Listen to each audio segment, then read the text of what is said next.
भाजपा के जो प्रत्याशी हैं आपको डमी कैंडिडेट क्यों कहते हैं?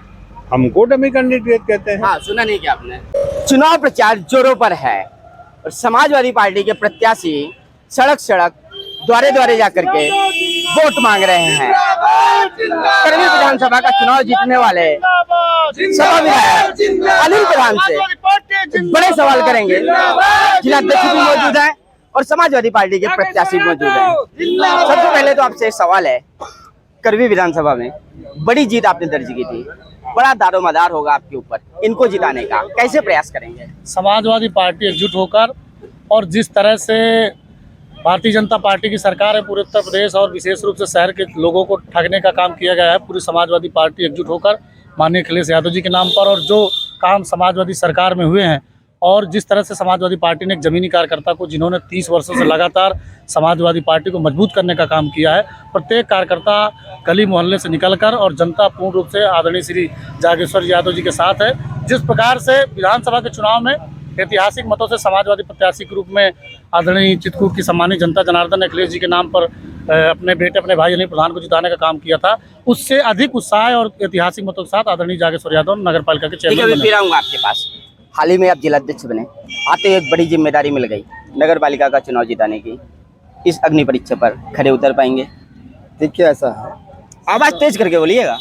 समाजवादी पार्टी की सरकार ने जो जनपद चित्रकूट में 2012 से 2017 के बीच में काम किया है, चाहे ओवर ब्रिज हो, चाहे सड़कें हो, चाहे पुल हो, उस विकास पर समाजवादी पार्टी अखिलेश यादव के नाम पर जागेश्वर यादव को जिताने का काम करे। सीतापुर से लेकर के और लोहारा तक, बनकर तक, शंकर बाजार तक सारी जनता केवल जागेश्वर यादव समाजवादी पार्टी चुनाव की साइकिल पर वोट देना तैयार है। और जागेश्वर यादव इन पर ही क्यों विचार किया आपने? जागेश्वर यादव पर ही क्यों विचार किया आपने? जागेश्वर यादव पर इसलिए विचार किया कि ये समाजवादी पार्टी के लगभग 30 साल के कार्यकर्ता हैं, पुराने कार्यकर्ता हैं, जिताऊ हैं, टिकाऊ हैं, इसलिए समाजवादी पार्टी टिकाऊ है। और 5 बार लगातार समाजवादी पार्टी सभासद है, इसलिए जिताऊ और टिकाऊ हैं। जीत सुनिश्चित है, बहुत अच्छे वोटों से जीतेंगे। जनता मन बना चुकी है कि जागेश्वर यादव को नगर पालिका अध्यक्ष बनाएंगे। तो जिलाध्यक्ष का कहना है कि आप जिताऊ और टिकाऊ हैं। कैसे आप जिताऊ और टिकाऊ हैं? हमारी सरकार ने, हमारी पार्टी ने जनहित में इतना काम किया है। वो 10 साल जिला पंचायत अध्यक्ष रहे हैं, मैं 25-20 सालों से लगातार सभासद हूँ। हम इसलिए जिताऊ टिकाऊ हैं कि हम जनता के बीच काम किए। हमें नगर भाजपा के जो प्रत्याशी हैं आपको डमी कैंडिडेट क्यों कहते हैं? हमको डमी कैंडिडेट कहते हैं। हाँ, सुना नहीं क्या आपने? वो माइंडली डिस्टर्ब हो चुके हैं, इसलिए कहते हैं। बड़ा आरोप यहाँ पर लगा दिया गया है नरेंद्र गुप्ता के ऊपर, बड़ा हमला भी कर दिया कि मेंटली डिस्टर्ब हो गए, आप समझ लीजिए। लेकिन आपको डमी कैंडिडेट कह के बड़ा दबाने की कोशिश कर रहे हैं कि वो तो मेरे लिए चुनाव लड़ रहे हैं, मुझे जिताने के लिए लड़ रहे हैं। अपने जीतने के लिए लड़ रहे हो या उनको जिताने के लिए लड़ रहे हो? हम अपने जीतने के लिए लड़ रहे हैं। अच्छा, शहर में क्या मुद्दे होंगे आपके? हमारे शहर में मुख्य मुद्दे हैं विकास कार्यों को लेकर हम जनता के बीच जा रहे हैं। विकास कार्यों की बात करते हैं, विकास किए हैं, विकास करेंगे। हमारी जब सरकार रही है विकास हुए। हमारे विकास कार्यों की भारतीय जनता पार्टी पुनरावृत्ति कर रहे हैं, उन्हीं कामों पे लीपापोती कर रहे हैं। कोई रोड बनी है, उन्हीं में लीपापोती करके फिर से नया दिखा रहे हैं। यही काम उनके पास, नया मुद्दा कुछ नहीं है। हमारे विकास मुद्दों पे वो चल रही है, विकास कर रही है। नया मुद्दा उनके पास कोई नया विकास नहीं है, कुछ नहीं है उनके पास, सब ढोल का पोल है। तो ढोल का पोल के साथ आप क्या कहेंगे? क्योंकि आपकी राजनीतिक पारी की ये बड़ी अग्नि परीक्षा वास्तव में है। नगर पालिका का चुनाव है, नगर की जनता बड़ी जागरूक होती है। आपको चुनने के बाद कैसे भरोसा दिलाएंगे जनता को कि नगर अध्यक्ष बना ले? देखिए, जैसे कि पूरे उत्तर प्रदेश के साथ साथ चित्रकूट का भी व्यापारी परेशान है, चाहे वो जीएसटी के नाम पर रहा, और जिस प्रकार से जनपद चित्रकूट में विशेष रूप से करवी नगर पालिका में किस प्रकार से व्यापारियों को शोषण किया गया, उनकी दुकानों को तोड़ने का काम किया गया।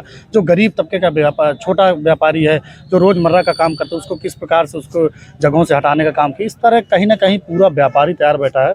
और इस बात को मैं आपके चैनल के माध्यम से बड़े भरोसे और गंभीरता के साथ कहना चाहता हूं कि चित्रकूट के व्यापारियों ने ठाना है कि हर हाल में समाजवादी पार्टी को, प्रत्याशी को जिताना। और जो हमारे प्रत्याशी हैं लगातार समाजवादी पार्टी के मजबूत सिपाही के रूप में, और लगभग 30 वर्षों से उन्होंने काम भी किया, सभासद भी रहे, उनको बहुत अनुभव है। और किस प्रकार से उन्होंने वार्ड में काम किया, उसके आधार पर हम लोग नगर क्षेत्र में जा रहे हैं। जनता का कूट समर्थन है। और विशेष रूप से व्यापारियों के साथ साथ भारतीय जनता पार्टी की सरकार में किस प्रकार से जीएसटी और तमाम सारे नए नए कानून बनाकर छोटे छोटे व्यापारियों को परेशान करने का काम किया गया है। पूरा व्यापारी समाजवादी पार्टी आदरणीय जागेश्वर यादव जी के ये साथ। आपके तो साथी रहे हैं, सपाई रहे हैं पहले, और कहीं ना कहीं साथ में चले हैं आप लोग, अब जरूर भाजपाई हो गए हैं, तो क्या कोई कमजोरी ऐसी होगी आपके पास नरेंद्र गुप्ता की?